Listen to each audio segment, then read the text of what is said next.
Hey you guys, it's mzosofabolousTV. So for today's video, this has been a long awaited video. I have gotten so many questions on it, and don't get me wrong, I have filmed it several times before, but the video was more than an hour long. So I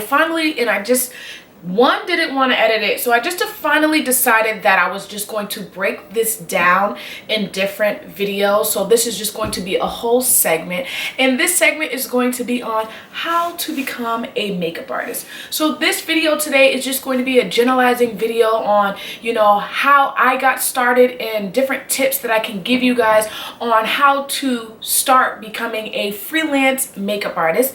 And then the next video is going to be building your kit. Now, I feel like the building your kit is going to be broken down in either 3 or 4 different parts, because that was the part of the video that took me the longest to film, because I am very detailed and I give different companies and brands that you guys can use to start building your kit. I share a lot with, products that I started when I first started freelancing and how I moved up and things like that. So that needs to be like different separate videos based, like the first video needs to be like face products, then eye products, then sanitary products, then even maybe, brushes to have in your kit. So that has to be separate videos on its own. But this is just going to be my first video, is just going to be tips on things that I can recommend for you guys as to how to start off becoming a freelance makeup artist.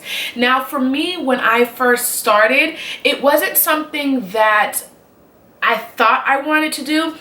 Now I developed my passion for it. I've always had a passion for makeup. Ever since I was in 5th grade, I was always known as the makeup girl. I was always known as the makeup and wig girl, literally.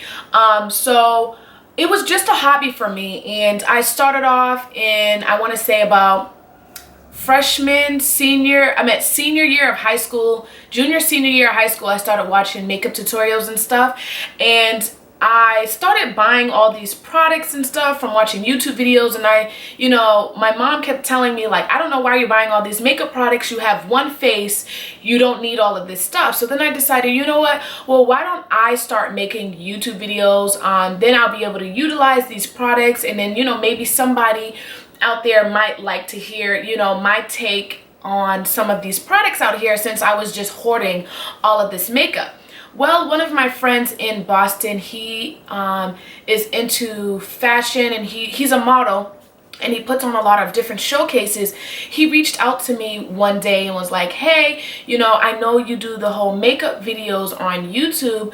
We're actually down a makeup artist for the show. He's like, I think this would be a great opportunity for you to come on and, work hands-on with some of the models. Now, I have never, ever done makeup on anybody else before except for my own face. So I was super excited, and I knew I had more than enough stuff to bring to actually do makeup on others. So I did a fashion show, and it was my first time working on multiple different skin tones, multiple different face shapes, eye shapes. So it was a really big deal for me.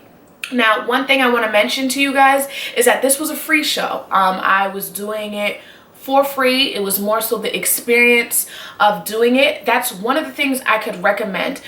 If you don't have a clientele base, I recommend checking your local group pages on Facebook and local colleges and stuff. There are a lot of fashion shows, and I would recommend offering your services for free. Now, I know a lot of people like, girl, I'm not offering my services for free. Girl, I'm not offering my services for free now anyways, but I'm saying to build your portfolio, it would be wise for you to, do some of these fashion shows for free, because especially if you don't have a lot of friends.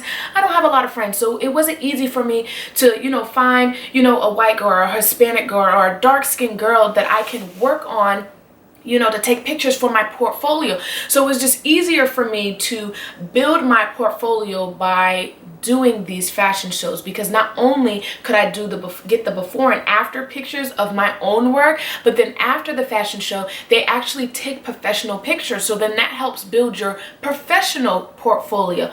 So literally for about, I want to say a year, a year and a half, I was doing like free shows.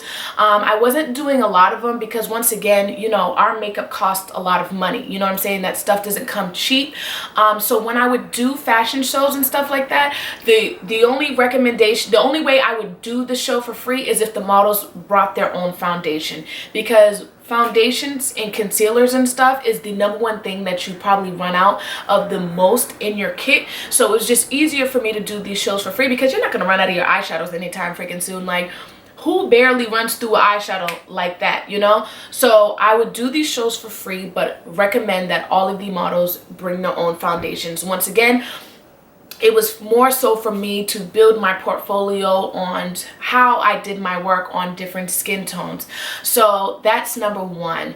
I wouldn't recommend doing it all the time. I probably did about 2 fashion shows every month. And then you have your slowdown periods. During the springtime is where they do more fashion shows and stuff. So like I said, you know, I recommend doing those so that you can get your feet wet with working with different skin tones, and, you know, develop your skills with working with different eye shapes and different nationalities, you know, and working with people that have oily skin or dry skin or combination skin, and working with, you know, different age ranges as well. So that is my one key for helping to build your portfolio when you first start, because when you first start, people are going to want to see your work. Before you can get paid to do anything, people are going to want to know what you have done. They want to see what you have done. And that brings my next key is social media is key, okay? You need to make sure you have the works. You need to make sure you have your Instagram page, your Facebook page, whether you have a Facebook group page, a Facebook business page, your Instagram page. Another thing that I see a lot on Instagram that drives me insane is people who claim to be either a makeup artist or, you know, offer a service and their page is private. Sweetie, how is your page going to be private? How am I supposed to know whether or not I'm going to like your work to even know if I want to follow you? I do not recommend having your business or portfolio pages private. I know a lot of people have them private because they're scared of people taking their pictures, but you can always put a watermark on your pictures. There are plenty of different apps on, you know, on your phones and stuff where you can watermark your pictures so that people aren't stealing your work. But it's hard to tell a client like, oh yeah, I'm a makeup artist, and they're like, well, let me see your work, and you pull up your page and it's private, and they gotta wait for you to accept them to see your work. I don't recommend that. I definitely recommend having you know, whether it be an Instagram or Facebook page that hosts your work. Websites are good as well. A lot of times people don't have the funds to hire somebody to make their website, so they have different platforms like Wix and Squarespace. My website is completely free. I designed my website on Wix.com. If you don't know what Wix is, I highly recommend you check that out.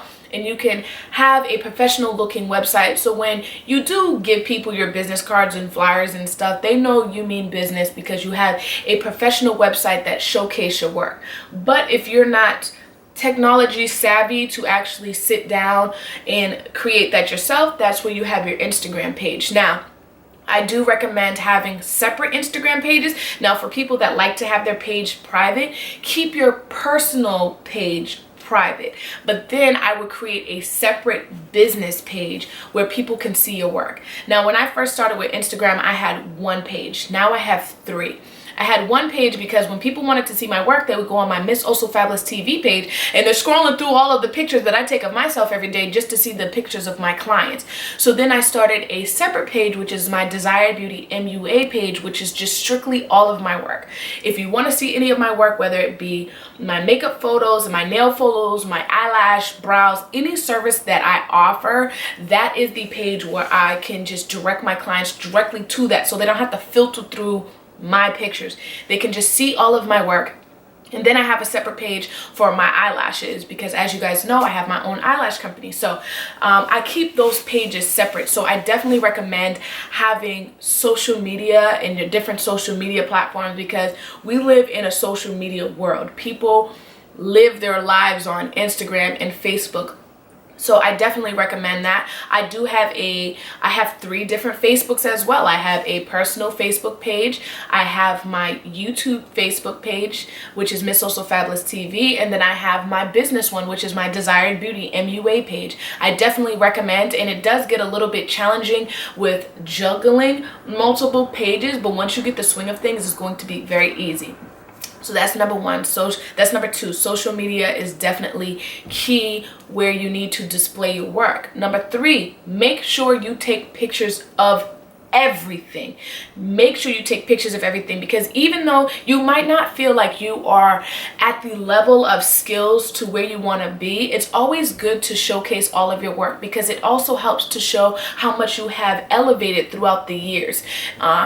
I definitely post everything. If you see, my makeup photos from when I first started to now, there is a huge difference in my work. I know a lot of times when people were first hiring me to do makeup, their main concern was eyebrows. Most people want to make sure that the artist knows how to do eyebrows, and I did not specialize in eyebrows. That was not my forte, because 3-4 years ago I wasn't filling in my own eyebrows because I had naturally full brows, so I wasn't really good at doing eyebrows. And then I worked on my different skills to get to where I needed to be so that I perfected the eyebrows. Now nobody talks shit about my clients' eyebrows ever, because brows be on fleek. Now when clients hire me, the first thing they say is, girl, I hired you because I love how you do the eyebrows. There you go. There you go. So yes, you want to make sure you take pictures of everything. Now everybody makes such a big deal about the tools that you use to take your pictures, and honestly, the phones nowadays have the best technology for taking pictures. Instead of investing on a wicked expensive camera to take pictures, I would recommend more so that you invest your money in getting lighting, because it doesn't matter how bomb your camera takes pictures. If you're not in an area where the lighting is really good, your work is gonna look horrible. Okay, so I would recommend either getting some type of a ring light, or Impressions Vanity has, they have different tools that you guys can use to light up your room and stuff while you are working on clients. And I'm telling you, if you have lighting, it doesn't matter if you're taking your pictures on your iPhone, your work is going to show through better when you have great lighting. So I feel like starting off, we don't have much of a budget, so I would say focus more on the lighting, and then you can eventually upgrade to a really nice camera to start taking pictures. But I'm telling you, as long as the lighting is beautiful, your iPhone pictures are going to come out flawless, I promise you. So don't worry about going out and getting this big expensive camera to start taking pictures. Just make sure the lighting is key. So lighting, and make sure you take pictures of everything, because people want to see your work, and make sure that your work is a little bit diverse. A lot of times I know, and I've been doing makeup professionally now for 7 years. I know majority of my clientele are African American women, but I do still have my Caucasian clients, I have Indian clients, I have Asian clients. So you want to make sure that you are diverse in all skin tones and all nationalities. Because the more diverse you are, the more likely you will be hired for a gig, because people know that you don't just specialize in just doing black girls makeup. I feel like also too, women of color, African American makeup artists, we are more so well-rounded. I feel like a lot of times too, when you have a Caucasian makeup artist and then she does a black girl's makeup, sometimes the skin tone is off a little bit. So like I said, even if you are a Caucasian makeup artist and you are a black makeup artist, make sure that you are working on clients that are of the opposite race, because the more you build and develop that skill level, like I said, it's going to boost you up, and it's going to make you more likely to be hired for a gig, a photo shoot, a fashion shoot, a bridal, birthday makeup, because people know that you can work with all different skin tones and skin types. Because sometimes when you do these weddings, the bridal party isn't going to be all black, they're not going to be all white. People nowadays, we're more diverse, we have friends of all different races, so if they're going to hire you, they want to make sure that you can work on everybody. So I definitely definitely want to make sure that you guys make sure that your work is more diverse. Like I said, if you don't have friends and stuff that you can work on and take pictures, that's why I say do the fashion shows. The fashion shows are really great because you're working on different multiple skin tones and skin types. So yeah, I would recommend that as well.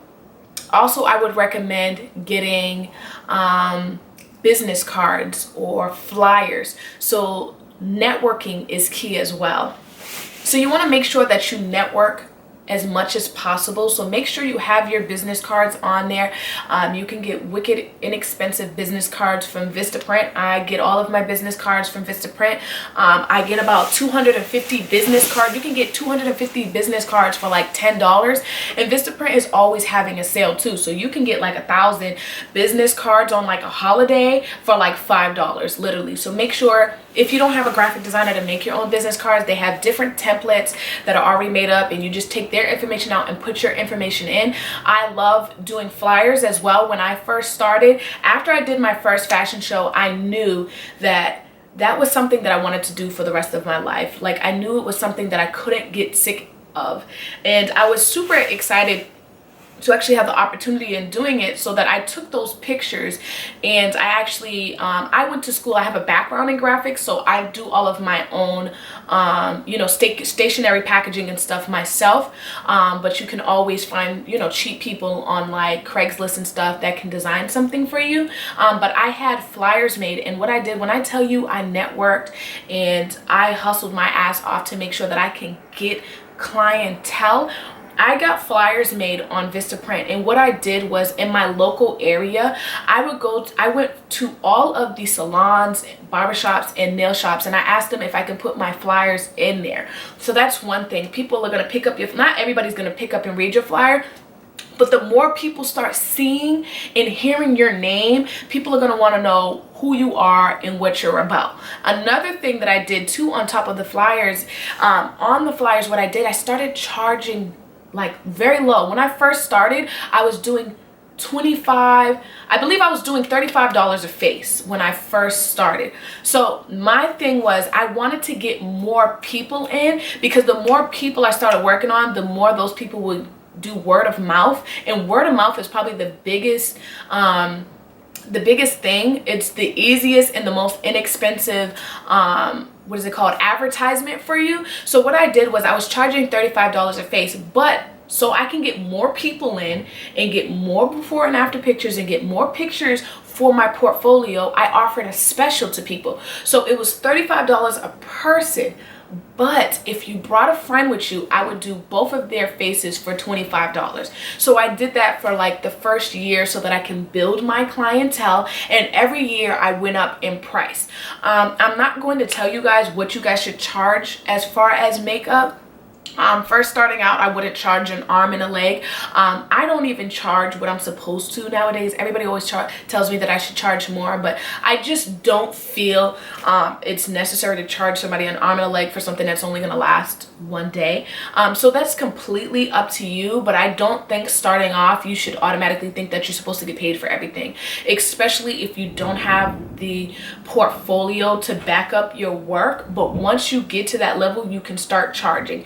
Now I start charging for all of my fashion shows and photo shoots and stuff. I used to do photo shoots for free too. Another thing that's good too, if you want to work on building up your professional portfolio, because you have to have a portfolio as far as before and afters of your regular clients, but you also want to make sure that you have a professional portfolio where you have professional photos in there. So I started paying, you know, photographers for my own, you know, headshots and stuff.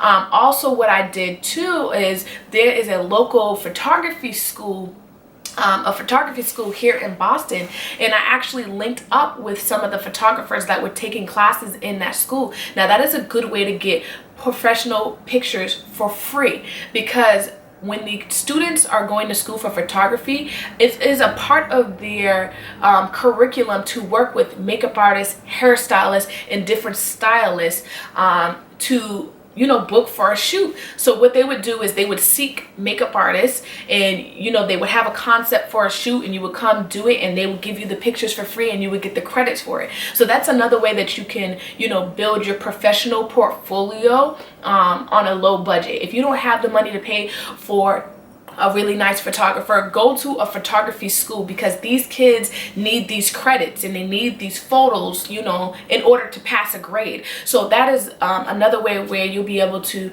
you know, get different kind of images, because each student is going to have, you know, they're going to take pictures for different reasons. The first student that I actually worked with doing photography, she actually did an Aveeno ad.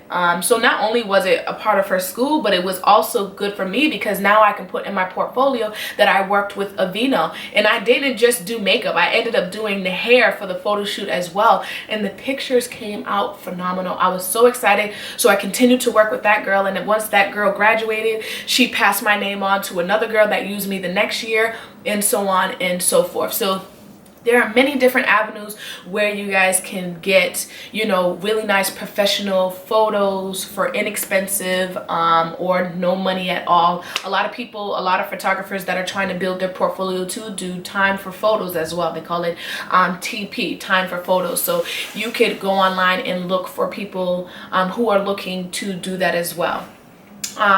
So yeah, and then another thing is too, you just want to just build on your skills. I remember when I was first starting, I had such a love and passion for makeup that I would dream about different makeup looks, and I would literally get out of my sleep at 4 or 5 o'clock in the morning, and I would sit down at my vanity and practice that look until I got it out of my brain and made sure that I perfected it down to a T. A lot of times, you know, like I said, I was struggling with eyebrows, so you know, I just worked on eyebrows all the time, you know, so I had to force myself to start filling in my eyebrows so that I can learn how to do other people's eyebrows.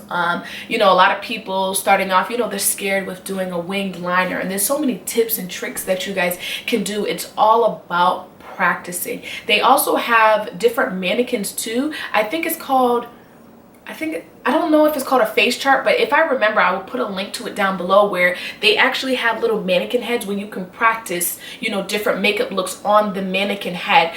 So that's something that you can do as well. Watching different, you know, YouTube tutorials and stuff like that will definitely help you with your skills. And if you're a little bit concerned on how to do a certain makeup look, I remember when I first started even wearing makeup, a smoky eye was the most confusing thing to me to do ever. And now that is probably one of the most easiest things ever in the world.